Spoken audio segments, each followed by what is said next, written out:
មកយើងចូលទៅក្នុង photo grid ហើយបងប្អូនចុចតាមខ្ញុំមកចូលកន្លែង grid នេះមកអូខេហើយយើងជ្រើសរើសរូបភាពដែលយើងបាន edit មិញហ្នឹងអូខេវានឹងឡើងបែបហ្នឹង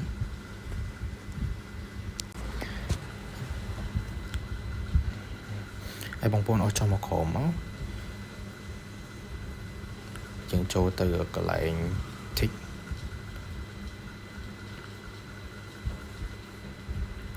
បងមួយទៀតបងប្អូនកុំភ្លេចមើលកន្លែង YouTube គេដាក់ YouTube ហ្នឹងគឺយើងគ្រីសវាមកឲ្យទៅជាមួយនឹង font វាហើយយើងលុបកន្លែង photo grid នេះចោលមកបងប្អូនចូលកន្លែង free remove នេះមកអូខេ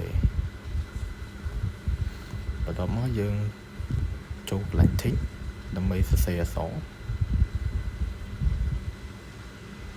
អានេះបងប្អូនអាចរើស font បាន font ណាដែលបងប្អូនឆ្លាញ់បងប្អូនដាក់តាមហ្នឹង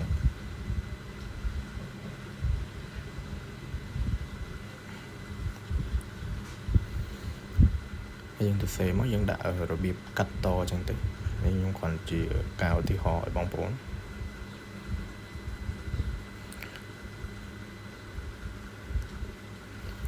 បរិយទៅចង់បានទំហំប៉ុណ្ណាបងប្អូនដាក់ប៉ុណ្ណឹង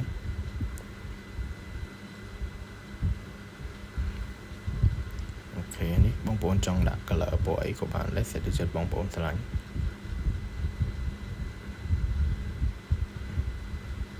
ឥឡូវខ្ញុំយកពណ៌លឿងវារៀងឃើញលិចជាងដាក់ពណ៌លឿង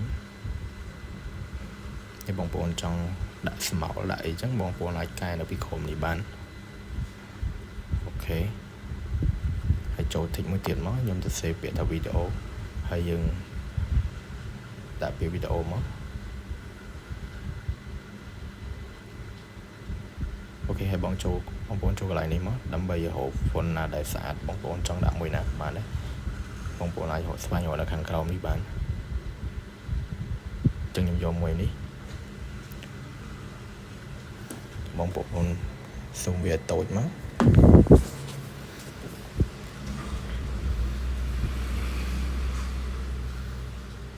យើងអាចចូលទៅកែ color វាខាងក្រោមបងប្អូនស៊ូមវាឲ្យស្អាតសិនមកអូខេខ្ញុំដាក់ប៉ុណ្នេះឥឡូវខ្ញុំចូលទៅកែពណ៌ខ្ញុំដាក់ពណ៌លឿងអត់ទៅយកពណ៌ក្រហមមានស្អាតជាងពណ៌ក្រហមវិញហើយនៅពីក្រោម YouTube នេះបងប្អូនដាក់ tick មួយទៀតមកទៅសេពាក្យថា YouTube ទៅ